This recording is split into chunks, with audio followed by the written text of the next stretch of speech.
Hey everyone, welcome back to Tea and Therapy. So in today's video, I'm going to be talking about relationships and if you are in a narcissistic relationship and some of the things that you can do to help navigate this. So if this is something that you would be interested in, or maybe it's something that you want to look at and so you don't get into another narcissistic relationship, then this video could be for you. So sit back, relax, and let's dive right in.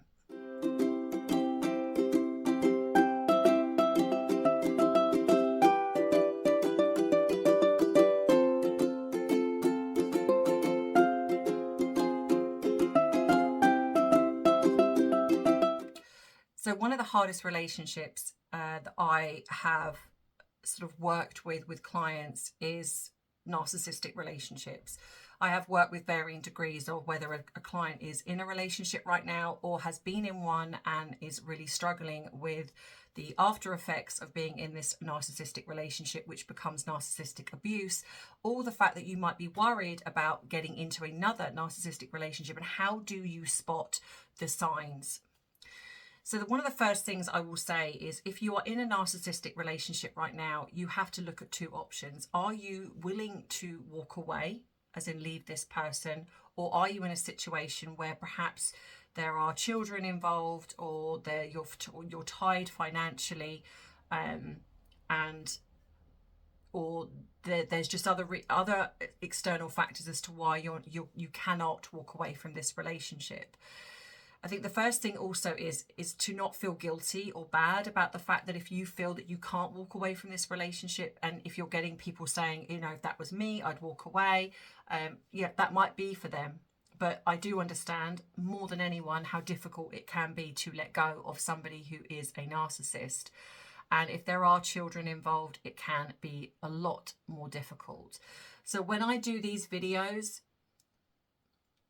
they're on a broad spectrum, but I will always say there are exceptions to the rule. So when you are listening and watching this, and if your situation is more severe, it is going to be a lot harder for you to put these things in place. And I also want to say that the most important thing is your safety. So if you're in a situation where your safety is at risk, then you're going to need something a little bit more extensive than these videos. And these videos are not to replace therapy.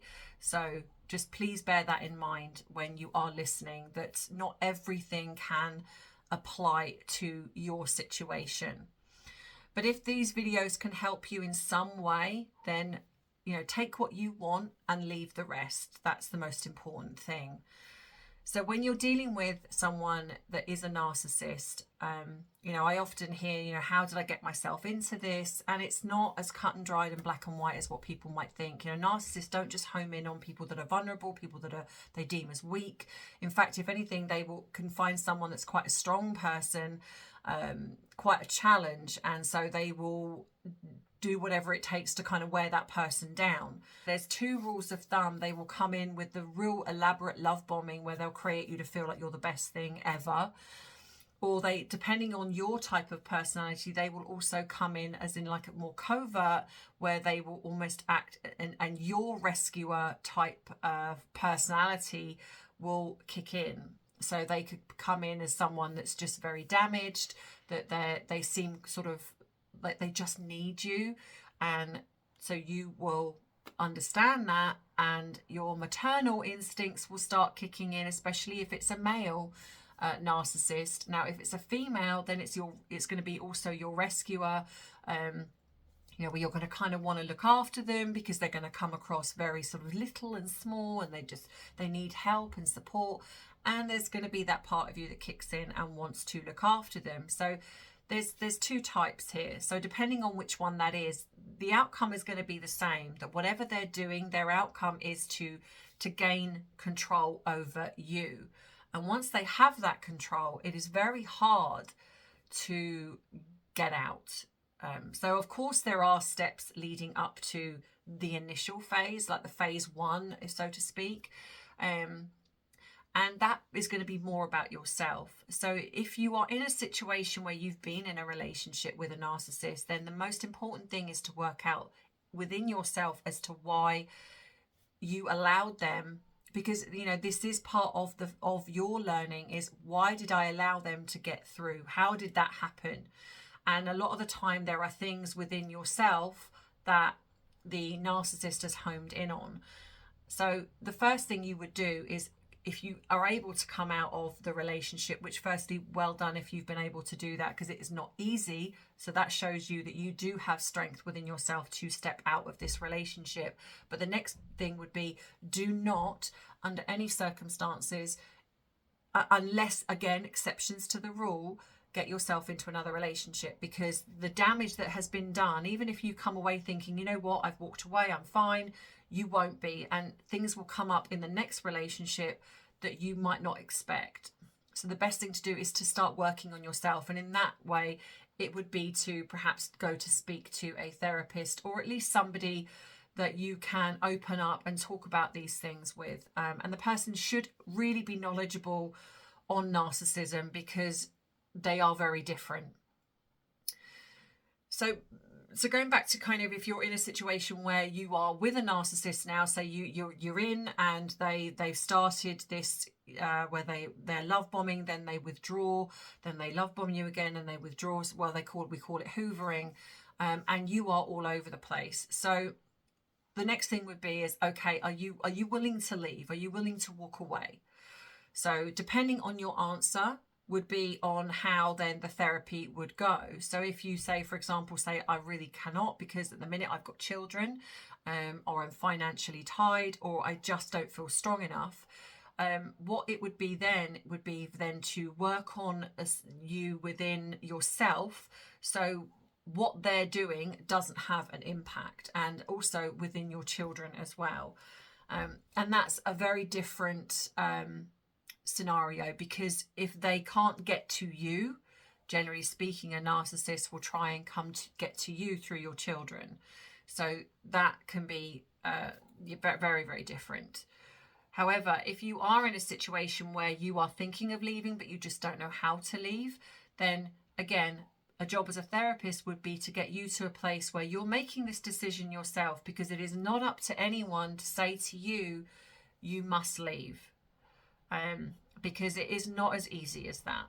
So what I would say is, I would start working on you and working on what is creating you to stay with this person, what hold this person has over you, and we need to work with you to get you stronger within yourself. So first and foremost, that what they say just kind of goes over your head. It doesn't have such an emotional impact.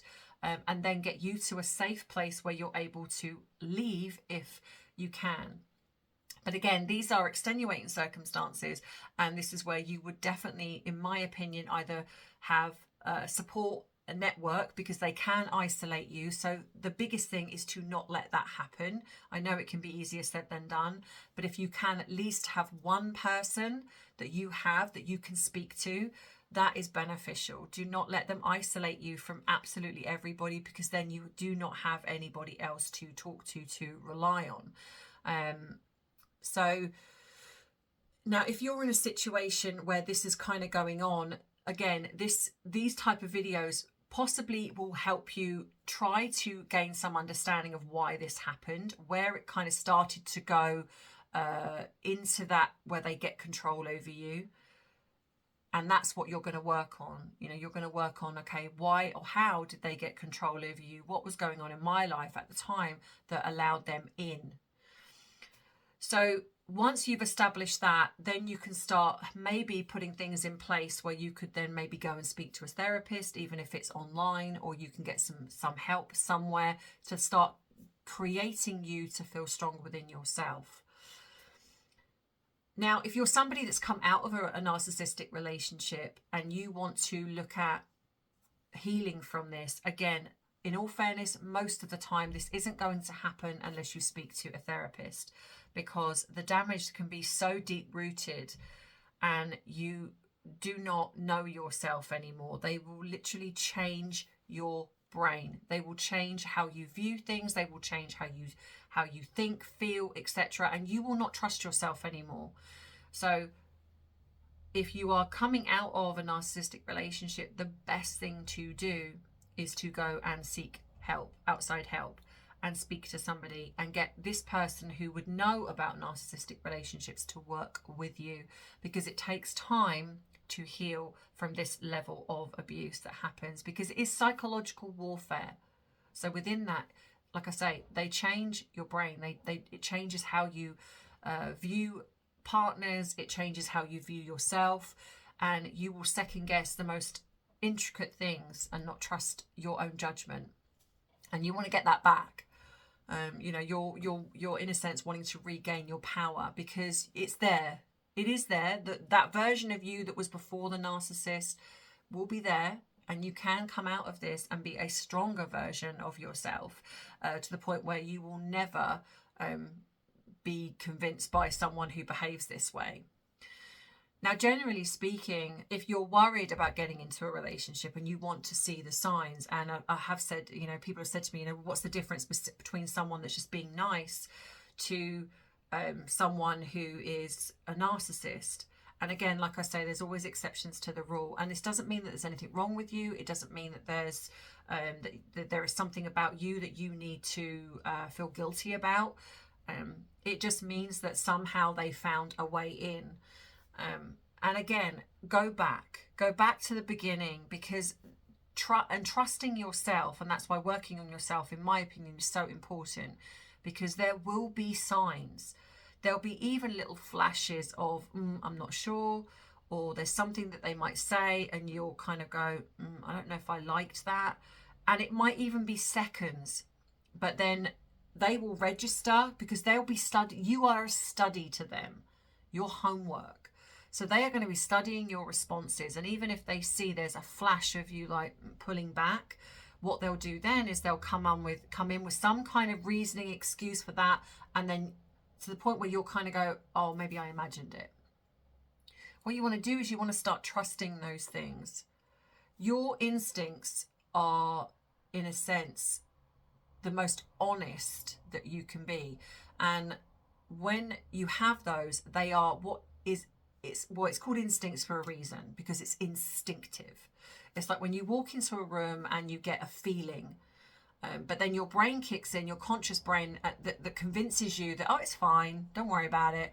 And so if you don't understand your instincts, you're going to second guess that and be like, oh no, it's okay, I was wrong. The chances are that you weren't, but you just you're not able to listen to your instincts enough to understand that they're trying to protect you. So when someone says or does something and you get that little moment of, oh, I didn't like that, or then you're starting to make note of that. Now, it doesn't mean that initially when someone says or does something that's not disliked, that you don't like even, that they're a narcissist. But what you're going to start doing in a way is almost collecting that data. And there is nothing wrong with that. So the more that they start doing things, because at certain points they are testing you, they're going to test to see what they can get away with and what you're willing to put up with. So if they do something small initially, that might be the ones that where you'll go, oh no, I'm probably just imagining that. Where at some point they're going to do or say something. And at that moment, that is when you're going to kind of go, you know what, actually, no, I'm not accepting that. Now, that still might not be enough for you to walk away, because they will then come in with some kind of reasoning, some kind of excuse, something that might tap in again to your rescuer, nurturer part of your character, and you might then second guess yourself. This is why working on yourself is imperative, in my opinion, because if you work on yourself enough, those little signs are going to be bigger and bigger, and you're going to know that this person, there's something about this person that isn't for you. Now, even if this person isn't a narcissist, it could just simply be that the character of who they are just doesn't align with you. It's okay to say no. It's okay to go, you know what, you might be a really lovely person, but you're just not for me. The problem is, a lot of the time, is that if a person is nice, but they're doing things, say, in their behavior that isn't, we might bypass those because we'll kind of convince ourselves, well, they're just probably making mistakes and that's okay. It is, but it just still doesn't mean that this person is right for you. Now, a lot of the time with the love bombing and the things that the way they behave is in the beginning, they will kind of act as if you are the most amazing person. But what you've also got to remember is an emotionally intelligent person or emotionally mature person is going to be thinking the same similar way to you. If they're going into a relationship, they're going to be tentative. They're not going to want to be hurt. So the chances are, even if they're being nice, there's still going to be elements where they're just not quite sure. And you're also going to know stuff about them, you know, because it's okay to ask questions. Now, a narcissist, generally speaking, will either create a fabricated story about how their home life or their ex was terrible. And again, you want to really be with somebody that doesn't talk badly about their ex, because most emotionally mature people, even if they've had a terrible ex, might say it didn't work out, but they won't go into details of they're crazy, you know, they did this to me, that to me, you know. And even if you're coming across someone that, say, is not a narcissist, even if they're telling you this, what this does tells you that they haven't healed. So what you don't want to do is get into a relationship with someone that hasn't done their healing, because then you're going to come in and you're going to end up, in a way, compensating for that. So even if some of the red flags are not about narcissism, they're still red flags, and it still might mean that this person isn't right for you. So before you go into any relationship, what you need to have are something that I would call your non-negotiables. These are the things that no matter what type of person they are, you're not going to negotiate on those. So it might be, for example, like one of mine is a smoker. I don't want to date a smoker. So that is nothing to do with someone that smokes. It's got nothing personal to do with them. They are free to do whatever they choose. They might be the loveliest person. It's just a personal preference of mine. And so this would be something that I would discuss with the person. And even if they say, well, I don't smoke, I vape, that's still something that I might not be particularly comfortable with. I'm not saying that I wouldn't be okay with the vaping. I don't know. I think it depends on the person. And I'm only talking about this as in, you know, I'm not dating anyone right now, so I don't know. And that's what you've kind of got to look at. Now, for example, I also, personal preference of mine is I don't really want to date somebody that has young children. Now, again, this is nothing to do with people having young children. People can have young children. It's okay. It's just, from my personal preference, I have dated people with young children, and when it doesn't work out, it's really painful, not just for myself, but also for the children. So for me, I would much rather not go through something like that. So that's, again, a personal preference that I'm talking about right now. However, if I get into a relationship with somebody, and the thing is as well, when you're looking at these things, these are things would be something that you would expect someone to talk about straight away. So, you know, you've got to bear that in mind, that when I'm saying these things, these are things that are in the beginning. I don't have any feelings for somebody in the beginning. So when you're having a conversation with somebody, you would expect them to say, look, you know, I'm dating, but I have young children. In which case I would say, well, thank you very much. You seem like a lovely person, but it's not something that I'm really comfortable with, and I don't really want to date somebody with young children.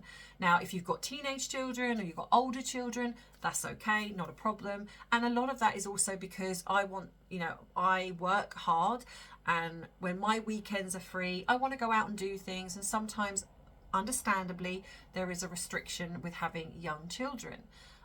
Of course, and there's, again, nothing wrong with that, nothing wrong with the person. But these are things that you would find out in the beginning.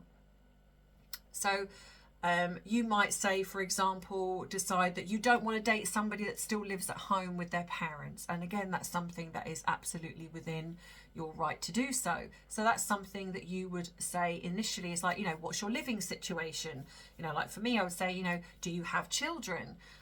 Now, grandchildren, you know, in some strange way is different, because at some point I would like grandchildren. So it's a little bit different. But again, this is a personal preference. But you know what? I could start dating somebody and just something magical happens at the very beginning. They have young children and I just decide that I'm bowled over by them. And you know what? I that's by the by. Things change and happen. You know, you would have things that you would ask straight away. Like, Do you live at home with your parents still? If they say, yeah, we do, you might then want to find out what their circumstances. It might be that they're going through a divorce, they're selling their place, and they've had to move home temporarily, in which case then that could be slightly different. So you're trying to find things out about this person. Now, if you're dating somebody and you get to know them and you started to fall for them, and then they tell you they've got children, then that's a massive red flag, because they've lied to you in the beginning. So that then becomes slightly more difficult, because you have to decide, you've got feelings for this person. Do you want to bypass your non-negotiable because you've got feelings for that person, and or the fact that they've lied to you? Because in my opinion, if someone is going to set the beginning of a relationship up with a lie, unfortunately that shows you that they're comfortable with lying, and then going forward, it's not going to be a great start to the relationship. Everybody is different, and everybody is entitled to decide for themselves what works for them and what doesn't. It doesn't make you a bad person. Again, obviously there are exceptions to the rule. So you have to decide when you go into a relationship, firstly, whether you've worked on yourself enough to heal from the previous relationship, especially if it was damaging. Because what you don't want to do is go into a new relationship bringing that into it, and almost then transferring that onto your new partner and making them responsible for what's happened in the past. That's not fair, or not fair on them and not fair on you either. So I always say, try and at least give at least 6 months where you've separated from this one person, 6 months, and then, if you want to then date after that, then of course, absolutely up to you. But again, exceptions to the rule. So when it comes to narcissism, there are a lot of things that will happen collectively. So whether it comes to someone, you've got to decide, do you want to date somebody that is very damaged, that's coming in, say, more of a covert, they need help and support, and that rescuer part of you comes in. You deserve to have somebody that is working on themselves just as much as what you are. You're not there to be their mother. It's different if you've got an established relationship and things happen, for better or for worse type situation. But when you are just starting out, you want to be in a healthy emotional relationship, and so you want to know that that person doesn't harbor ill feelings towards an ex. They've worked on themselves enough, even if that ex was terrible, if they've got a healthy relationship with their children even, those things are there, because otherwise, again, that's going to bleed into the relationship and it's going to become your problem. So now, if it comes to the love bombing, of course, most of us love the fact that someone might be buying us flowers, treating us to wonderful dates, telling us how amazing we are. But again, remember, if someone is doing this very early on, in a sense, think of that as almost like a neediness, a form of grooming, because what they're trying to do is get you to like them. A person should be enough. You should be enough for anyone. You don't have to do the big elaborate things. Now, again, later on, yes, if you want to buy your partner some flowers, take them on wonderful dates, etc., absolutely, if you want to do that, nothing wrong with that. But in the beginning, your kindness and the person that you are should be enough. This person shouldn't feel the need to constantly buy you flowers or even constantly tell you how amazing you are, because if you're somebody that needs validation, then there's something within you that there's something, that needs working on. There's a difference between saying you look lovely when you've gone out for a date, or what you seem like a really wonderful person and I'd love to get to know you more. These are just normal things. But if someone is kind of bombarding you, like they're calling you all the time, trying to create you to feel that they constantly want to get to know you, like they're texting you, and then when you don't pick up, they're like, oh, just worried about you. This is not normal behavior. You want somebody that respects your space, but also is still letting you know that they're interested. So there's a balance. If something is starting to flag up for you, trust that. And then what you want to be able to do is raise that with that person and say, look, I get that you're eager. I get that maybe you're very keen on the date, or you're keen to move this forward. However, I'm not. I want to take this slow. I want to get to know you more. And if the person is respectful of that, great. But if they start kind of almost trying to make you feel guilty for that, then that's a red flag, and you kind of want to go, you know what, then what's happening is you're not respecting my feelings or how I want this to go. So you've got to find a compromise and a balance when you're two people with different needs coming together. And it's more about listening. So it's being able to communicate effectively, but then also being able to listen and say, okay, you know what, I hear what you're saying, and I understand that this is too soon for you. So let's scale it back a little bit. And what do you need? You know, because say for me, you know, I'm quite eager for this to happen. So let's find a compromise somewhere. And I understand it's not quite as cut and dried as that, but that's kind of what you want to look at. If a person is trying to push you, hurry you into a relationship, maneuver you in any way, trying to change you in some way, that's not a good thing. But then if you're someone that's allowing that to happen because you're second guessing yourself, then that's something that you need to work on so it doesn't happen. And that's why I'm saying that when you come out of a relationship, especially if it's one that's a damaging one or where you've been hurt in some way, you must work on yourself, because you need to understand what created that to happen, because it's not just about their behavior, it's about the fact that you've allowed certain things to happen and why. So yeah, so I hope this video has helped you in some way. And obviously, like I've said, there's always exceptions to the rule. I understand that, you know, not everything is black and white, and I can't cover everything in one video, but this is just giving you a little bit of a broad kind of spectrum of, you know, ways to sort of manage narcissistic relationships. You know, first and foremost, don't get in one. That's going to be the biggest thing. But if you are, again, be kind to yourself, because they can fool a lot of people. You know, it's not that there's something wrong with you. It just unfortunately means that somehow they found an in, and they've managed to stick at that. But like I say, if you're able to get support and help outside of that, then please do. Nobody deserves to be stuck in a narcissistic relationship and have to put up with the damage that comes from that. So, and I hope that any of you that are watching this are out of it. If you have been in one, are out of that now. But anyway, so yeah, if you have liked this video, please don't forget to give it a thumbs up. If you haven't subscribed and you don't want to miss future uploads, then please think about doing so, and don't forget to hit the all on the bell button. If you have enjoyed this and got something from this, and you want to support this channel, because this channel isn't monetized, and you want to treat me to a cuppa, then the link is in the description box below, but it's also in the bio of my YouTube channel, I believe. If you want to buy yourself a journal on my bubble merchandise, you can. I have journals there because I do feel journaling is incredibly important. I've said this numerous times. So you can go across and buy yourself a journal.